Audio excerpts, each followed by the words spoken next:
자, 여러분 안녕하십니까? 우리 챕터 11장 12번 문제를 같이 풀어보도록 할게요. 자, 요 토픽은 한계 생산성과 분배, 그리고 공평 이런 얘기라고 볼 수 있겠습니다.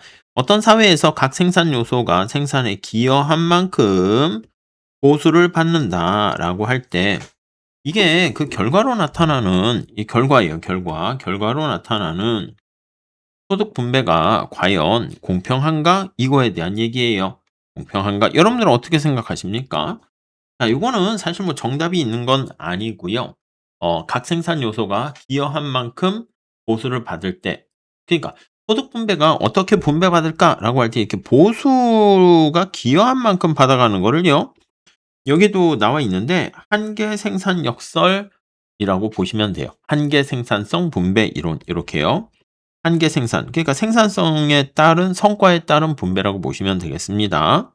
그래서 한계 생산성 분배 이렇게 보시면 되는데 자, 이거는요. 근데 소득 분배가 어떻게 결정되는가를 설명하는 약간 이거는 결론적이야. 그러니까 팩트야. 그래서 실증적인 측면에서 이론입니다. 우리 경작 앞에 실증 명제랑 규범 명제 있잖아요. 그러니까 실증 이론인데 얘는 어떻게 되어야만 하는가? 이 공평하다라는 게 우리가 이제 골고루 논아가는 거라고도 볼 수 있는데 어떻게 되어야만 하는가라는 약간 규범과 관련한 고런 명제는 아니에요. 규범에 대한 이론은 아님. 이렇게 보시면 되겠어요. 여기서 출제 의도는 바로 뭐냐면 실증 명제와 규범 명제를 과연 구별하는가? 이런 거고요. 이렇게 한계 생산력에 따라 가지고 이렇게 분배하는 게 바람직하다. 이렇게 주장하는 학자가 이제 노벨상을 받은 클라크라는 학자가 요거를 주장합니다. 클라크라는 학자가 주장을 하게 되는데 그거에 대한 얘기를 간단하게 좀 살펴봅니다. 오케이. 근데 이제 공평하다 얘기할 때는 우리가 공평성 얘기할 때 이 공평이 기여한 만큼 분배받는 게 공평하다. 그런 가치 판단을 갖고 있으면 그건 괜찮아. 근데 우리가 이제 골고루 이제 분배되는 걸 좀 약간 그래도 공평하다 이렇게 생각한다 그러면 능력에 기여해서 기여가 많으면 보수를 많이 받는 게 그게 공평은 아닐 수 있겠다. 이렇게 보시면 되겠네요. 약간 이렇게 정리해 볼게. 그럼 한계 생산 역설에 따른 분배는 도대체 뭔데? 하면요. 기여한 만큼이잖아. 우리 봤죠? 임금은 어떻게 분배돼야 됩니까? 그래요. P 곱하기 MPL 노동의 한계 생산 가치만큼 분배받고요. R은 어떻게 분배가 돼야 돼요? P 곱하기 MPK 요게 바로 분배를 나타내는 거예요. 그래서 요걸 가지고 이 오일러 정리라 해요. 근데 뭐 우리 원론에서는 그렇게까지 얘기하지는 않지만 생산함수가 만약에 1차 동차 생산함수이고 함수로 규모에 대한 수익 불변 CRS 기억나십니까? CRS 앞에 생산함수에서 컨스턴트 리턴 투 스케일 그렇게 표현을 하게 되죠. 자, 그러면 요 CRS가 되는 경우에 오일러 정리라고 해요. 오일러 정리는 그냥 각각의 생산성에 맞춰서 임금과 자본의 대가를 지불하게 되면 요 Q는 여기 나와 있는 것처럼 노동의 한계 생산만큼 부여해서 곱하기를 할게요. L 더하기 MPK 곱하기 K 이렇게 분배하면 여기 MPL이 바로 뭐냐면 이제 한계 생산 역설이니까 임금이라 할게요. 여기다 이제 P를 곱하면 되는데 P는 양쪽에 다 들어가니까 약간 빼고요. 얘를 R이라고 하면은 이렇게 분배할 때 완전히 모두 다 소진돼서 없어진다. 총 생산물이 남거나 모자람 없이 정확하게 분배된다라고 해서 완전 분배 정리다. 요렇게 얘기를 합니다. 이해 가세요? 예, 고렇게. 자, 근데 클라크 교수가 주장하게 되는 것은 이거죠.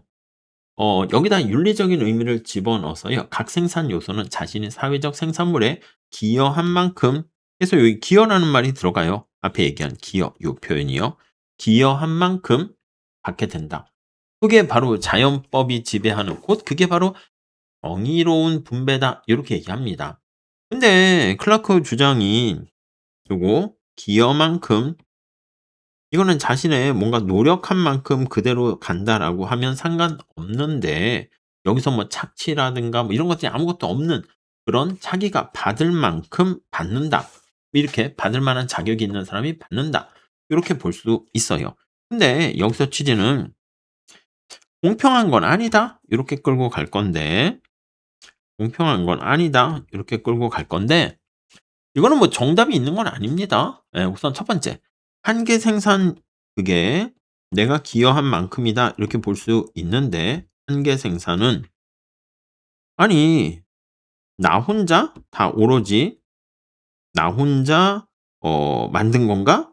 그건 아닐 수 있다는 거죠. 그게 제일 중요한 거야. 뭐 노동만의 속성이 아니라 자본이 얼마나 있는가, 기술 수준이 어떠한가. 여러분 생각해 봐. 훌륭한 의사 선생님이 많은 환자를 치료해. 근데 의사 선생님이 의료기기가 없으면 어떻게 됩니까? 뭐 손으로 뭐 할 수 있는 게 아니잖아. 뭐 내시경 뭐 여러 가지 첨단 기기가 있어야 되는 거죠. 오케이?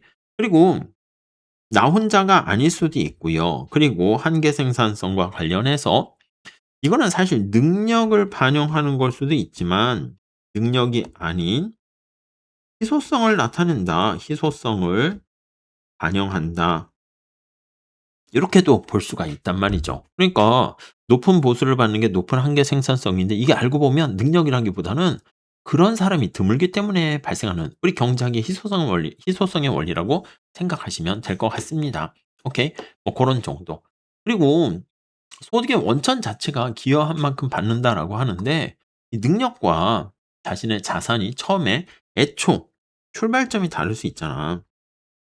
등등 출발점이 다른 차이가 나는 뭐 자산이라든가 어떤 상속받은 뭐 토지나 이런 것들이 있거나 아니면 타고난 타고난 재능이 있을 수도 있어.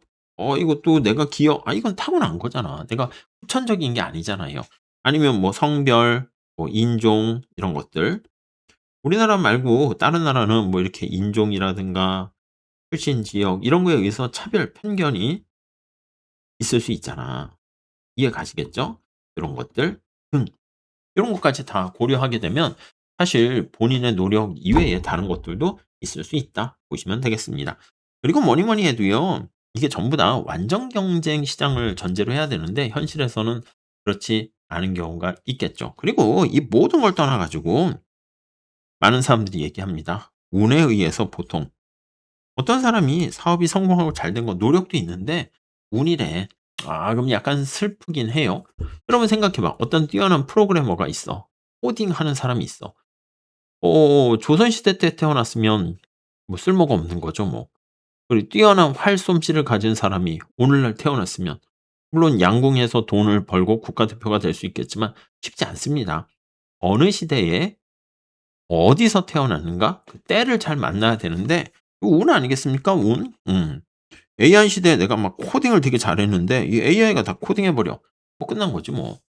그렇기 때문에 뭐 이렇게 쉽게 얘기할 수는 없습니다. 그래서 롤즈라는 학자를 우리 뒤에 보게 될 텐데 무지의 베일이라는 표현을 써요. 그래서 자신이 누구로 태어날지 모르는 원초적 상태에서 어떻게 분배할 것인가 할 때 위험을 굉장히 싫어하는 사람이다 그러면 최악의 처지가 가장 나은 선택이다. 뭐 그런 식으로 얘기하기도 하고요. 노직이라는 사람은 야 됐어 자유주의자거든요. 야 그래서 어떻게 자기가 뭘 했든지 그 다 자기가 선택한 거니까 자발적이고 에이 뭐 그런 거 그냥 놔둬. 이렇게 주장하기도 합니다. 아무튼 정리를 해 보면 효율성, 공평성 여기서 말하는 공평성은 골고루 논아갖는 약간 그런 겁니다. 그렇기 때문에 뭐 과연 기여한 만큼 받아가는 게 항상 공평한가? 뭐 그건 아닐 수도 있다. 그렇게 보시면 돼요. 아시겠죠? 요 정도만 할게요. 예. 다음 시간에 또 이어서 같이 공부하도록 하겠습니다. 감사합니다.